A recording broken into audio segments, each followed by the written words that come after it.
So as we look out around us, the sun now, from our perspective, has moved on out of gateway number 20 and has gone into gateway number 16. So we're in this very particular area of the sky or the sun going through these various gateways. They're all to do with the throat center. They're all to do with our expression. And the first three that we've looked at, the 23 and the 8 and the 20, these three gateways have all been in what we call individual circuitry. They're all expressing empowering, novel, different individual expressions of things. And now the sun's gone into gateway number 16, which is one of the gateways in the collective circuitry, and it's collective logic. Right? So whenever we're looking at things logical, we're saying because of this, then this. Right? Logical progression of things. And we could say a lot of science is based on this, that we do this particular practice and this is the result we're going to get from it. Now, the thing about the logic circuitry in human design is within the circuitry, there are only two motors. That is the sacral center and the root center. It's different from the other two kinds of circuitry, or it's very different from the abstract circuitry, which has three motor centers, very different from the tribal, very different from the individual. So let's just say within logic, or to get things logically put forward, our progression of things, we have ideas and concepts and we put them forward and seek to make them work. We've only got two motors to make them work. So we might say in general terms, there's a scarcity. So logic has to be defined. If we're going to do this, we want to make sure it's going to work in the first place. And that's the job of the 16. That's what the 16 is all about. It's the gateway we call selectivity. So here are the pages. And if you can see in the bottom left-hand corner there of the page, we have this channel here, the 16 connecting to the 48. And the 48 in the spleen center in human design, the spleen center, the center of intuition, and in this particular sense, the sense of taste. Is something tasteful or not? And the channel makes up this channel we call talent. And so people with this channel, the 1648, they will know, yeah, they've got talent. What are they going to put their talent towards? Especially in the consideration that there's less energy here than perhaps in other areas of the chart. And it can very often happen, people have talent, but they don't have the resources necessarily to back them up. So a very good thing, if you've got this channel, look around for who's going to sponsor you, how that's all going to work out, how your talent is going to get played out. And talent is very much based on this concept of practice, that you have the ability to do something. And the 16 gateway, this gateway of selectivity, is also the gateway we call skill. It's also the gateway of enthusiasm.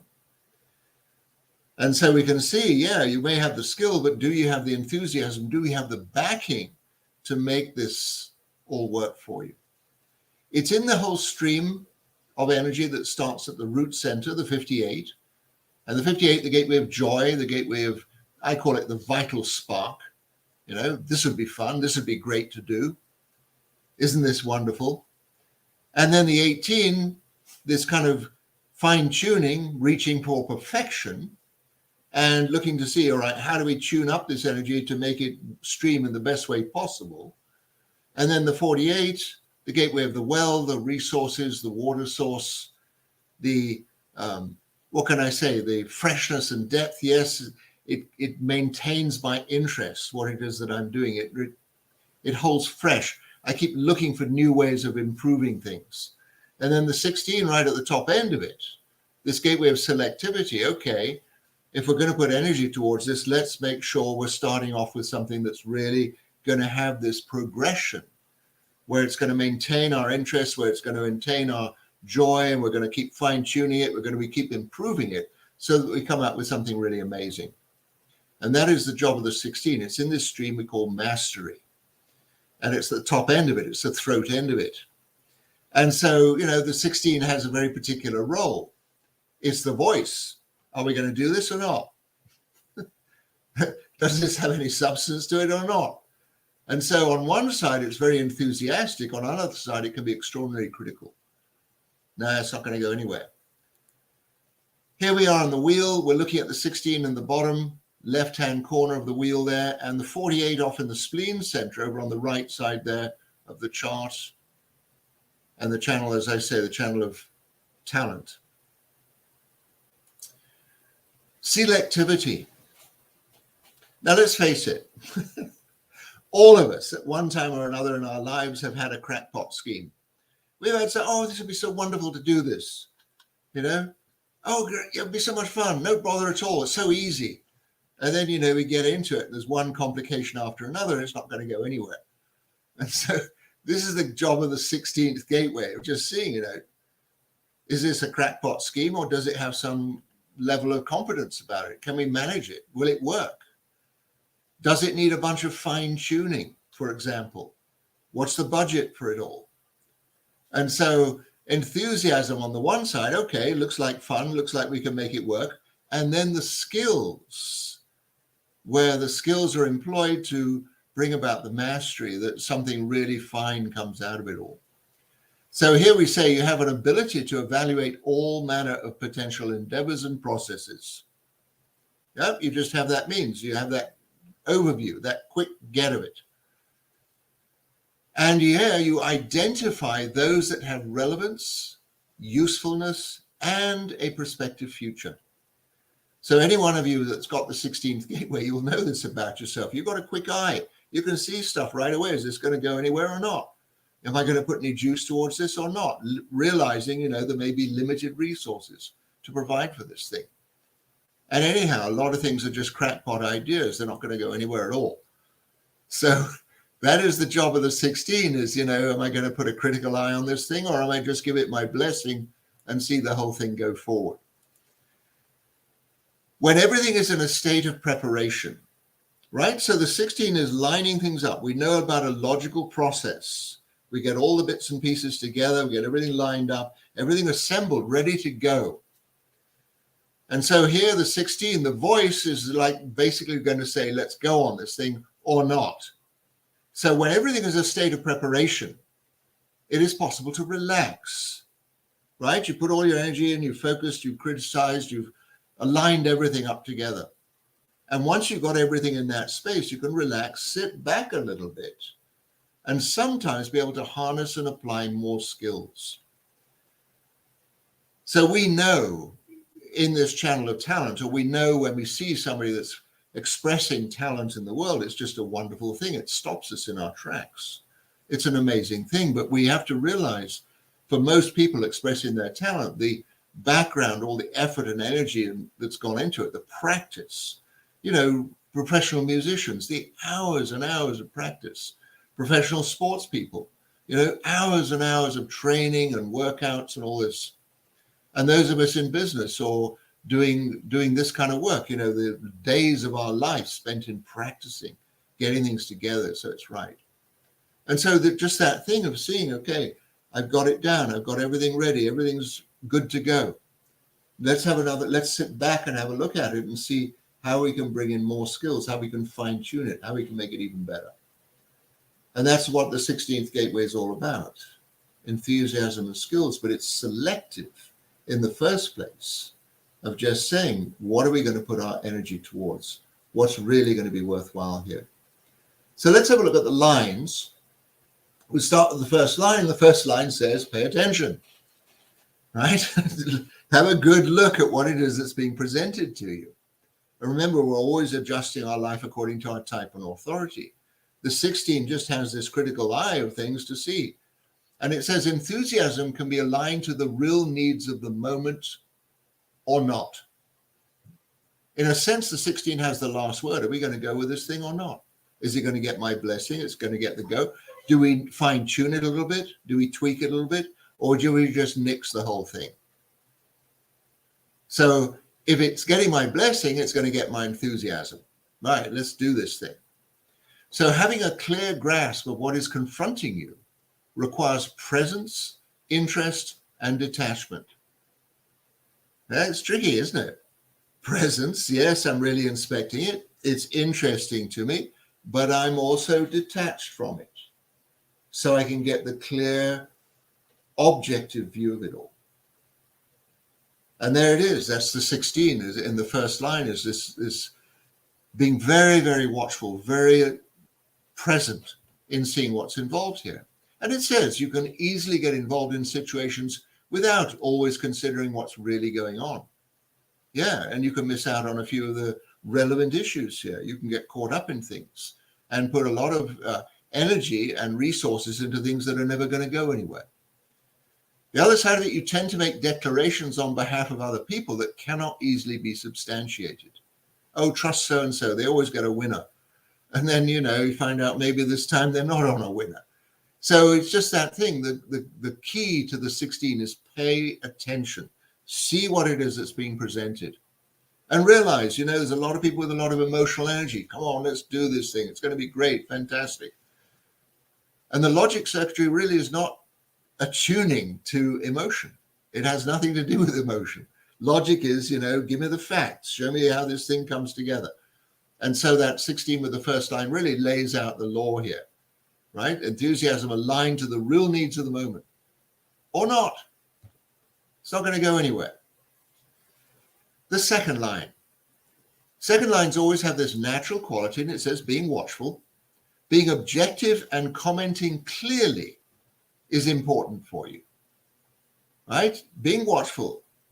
What do I perceive about this thing? Does it have a natural movement to go forward? Is it going to get my blessing? Is it going to get my enthusiasm? It says being objective and commenting clearly, right? What do you see in it? What's the natural viewing of this thing? Is it going to go anywhere? You have the ability to see through to the merits of any scheme, both neutrally and critically. Not attached to it at all, right? You're looking through and see the merits of the scheme. Right? It's just a natural glance at the thing. Yeah, it looks potential. It's got potential, might do something. I'm not jumping on board with it. I'm just giving my point of view here, commenting. But also there's that possibility of just saying, this thing's rubbish. It's not going to go anywhere. Why are you even giving energy to it in the first place? Back to the drawing board. And here it says you have a natural skill to judge any situation impartially. Right? It's the beauty of the second line. It's impartial, regardless of what others say. Oh, we should do this. We must do this. It's got to be. I just have, the second line just has this saying of saying, yeah, this is how the thing looks. As to whether it's going to work or not, it probably needs a bit of tweaking. It probably needs a lot of oversight, a lot of energy, and a lot of juice putting into it. Everybody on board with that. The other side of it, you express a pointed analysis that might easily dampen other people's excitement. Oh, nothing like letting the air out of the balloon. Huh? The second line can do that without even necessarily knowing. It's just, I'm giving you my impartial point of view here, but it's an pointed analysis, this and this and this and this. And these things may work or may not. And then all of a sudden, oh, really? We hadn't seen these potential failures. We hadn't seen these potential difficulties going on here. So you have that natural skill. The other side of you express a pointed analysis. And, oh goodness. Yeah, all right. We're on the wrong track here. Get to the third line. The line is called reforming. Delight comes in winning your own accomplishments. You see your own way through, regardless of anybody else's input or viewpoints, criticisms, and excitements, right? You win your own accomplishments. And that's always the thing with the third line. They're always the first in. They're always experimenting with stuff. And sometimes, yeah, I'm good to go. I get it. There is a fine line between needing encouragement from outside and going it alone. What is our own resolution? What is our own drive in life? And is it clear to trust our type and authority to move forward? Or do we need other people to advance us? And there's the thing with logic. Logic very often goes back to a committee. What's the committee? Well, we've only got this much of a budget. We can only provide these kinds of resources. We're going to have to think this one through, whether we're going to promote it or not. And it's logical. It's collective. It's not personal. It's just about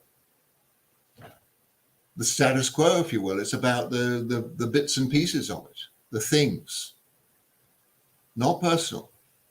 And so 16 with the third line, there's this potential. I'm going for it. Attuning to your own enthusiasm, you engage how to propel your life through any situation. Right? You take enthusiasm as an inside job. Nobody's going to approve of what I'm doing necessarily until I have a few successes under my belt. Then they might see, yeah, I have this way. But there it is. It's like trusting in one's own enthusiasm. I'm good to go on this one. And the other side of it, the need to have others confirm, to have others aim, confirm, and sometimes bankroll your skills and talents. So fine, if that's what's needed. You just get to see that I'm going to go through this thing, come hell or high water, whatever it is that comes along, I'm going to go for it. I see it. I see the way through. I have an enthusiasm for it, and I have the skill to adapt to it. And there it is. And sometimes the fastest way to learn something is to make a mess of it. And that can very easily happen with the third line. The third lines, as I say, they're the experimenters. Things blow up in your face. All right, if I do the thing again, I'm going to adjust how I go about it. I'm going to enhance my skills and ways of doing it. We get to the fourth line. It's called guiding. Confidence in how you deal with life's problems draws others to your side. Key word there, confidence. Trusting in one's own skills. You see what's involved and going to guide the whole process and see how it works out. And fourth line's, hey, everyone get this, everyone see what we're going to do here. Like, in a sense, leading the committee and showing everybody, yeah, we put all these bits and pieces in place. It's all going to work. It's easy for you to give support and recognition to others, or you might ignore their offerings. It's up to you in a way. Great to have a team on your side that's all pushing the same way. Everyone's got the enthusiasm for it. Or you might just say, don't really need anyone else's offerings here. It's going to work anyhow. Leave it with me. And again, type 1 authority always is going to inform you whether you're going to go it alone or not, or whether you actually want other people on board in the first place. Your enthusiasm for combining efforts aimed at lofty goals will gather widespread support. So people see what you're up to, they get it, you're skilled, you've done your due diligence, you got the juice for it, you've got the right team on board. Yeah, others are going to join in with you. The other side of it, in pushing to get ahead, you can fail to acknowledge any assistance you get or need for it. No, I don't need anyone's input. Well, even if you do push, it was me that did it in the first place. And it just, that's the side of it with you don't want the interference necessarily of other people, that you just see, let me do this thing. And there it is, the two sides of this thing of being able to express one's confidence in making things happen. The fifth line always in this space of potential leadership and overall guidance, the visionary, the one that can see down the road. And the line here is called resisting, an unwillingness to encourage yourself or others to move on in life. What's the point? I don't see any need to change things. I don't feel particularly excited about this. I mean, show me what this thing's going to work. I will work when you give me the clear result. Otherwise, you're not going to get I'm going to be very unwilling to give you my input and encouragement and green light. You recognize potentials, right? You can see potentials in everything. You are the visionary, after all, with this fifth line. You can see what could be. Castles in the sky, pie in the sky, all kinds of things could be. But, there's an unwillingness to go ahead with it unless we're actually going to be able to do that. So you tend to avoid endorsing them if you consider things unattainable. Right? You recognize the potentials, but you're not going to endorse them unless there's a clear result. Show me the money. Right? Key phrase. You're rarely overtly enthusiastic about anything or anyone before seeing real results. And there it is. That's the fifth line. I can see what's possible, but let's see the possible become practical and real. And there it is. As I said, we've all got crackpot schemes, and the fifth line is very unlikely to endorse a crackpot scheme unless there's enough backing, unless there's enough resources, unless there's enough enthusiasm and skill to actually make it become a reality. Bit of a stick in the mud sometimes, the fifth line. And here, moodiness will result in you being reluctant to encourage advancing any schemes. Eeyore. Is it Eeyore in Winnie the Pooh? It's like, we're not going anywhere. And it's just, yeah, why put energy into something that just is very, very unlikely to have a result? And it's just going to be a lot of bother along the way. Then we go to the sixth line. The sixth line is reassessing, objective evaluation of realistic goals. So I said in the first place, the whole stream of logic is underfunded energetically. And so you can see the point of view of the 16th gateway and kind of, yeah, let's put the brakes on this thing until we're absolutely 100% clear that the talent or the stream of mastery is actually going to accomplish something great. Let's just hold off until we can see real results. You either see things as they really are or get flustered by others' expectations and lose clarity. Oh, come on, let's do it. We should do this. Come on, everybody else is doing it. And the sixth line, oh, well, yeah, okay. Because the sixth line generally has that means of pulling things together.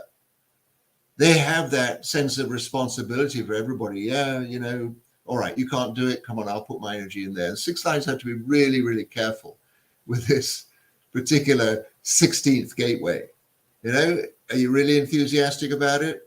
Do you really know you have the skills to see something through? Or is it just, let's kind of always revert to our type on authority to find out, are we going to go forward with this? And here, you accurately envision everyone's take on what's possible and adjust accordingly, right? Who's involved in this? What's involved in it? What are the resources? What are we trying to bring about here? What's the logical progression here, right? And that sixth line has the ability to weigh this up quite clearly, quite accurately. And the other side of it, expanding any concept, regardless of potential outcomes, you'll eventually become disenchanted. And we can recognize how that happens. Yeah, you know, I put all my energy into this thing. The thing was a disaster. And I put my energy into that, and it was a complete waste of energy and time and money and resources. And I'm kind of getting worn out. And I'm just really going to stand back before I give my go ahead for anything else coming up in the future. So 16 has a very vital role to play. And we all know this thing of being enthusiastic. You know, when something just gets our attention, we want to go with it. But then we just sometimes realize, you know, it's great to be excited about something. It's another thing about putting it all into motion. And that is the function of the 16th gate, to see whether anything is going to go forward or not. And there we are.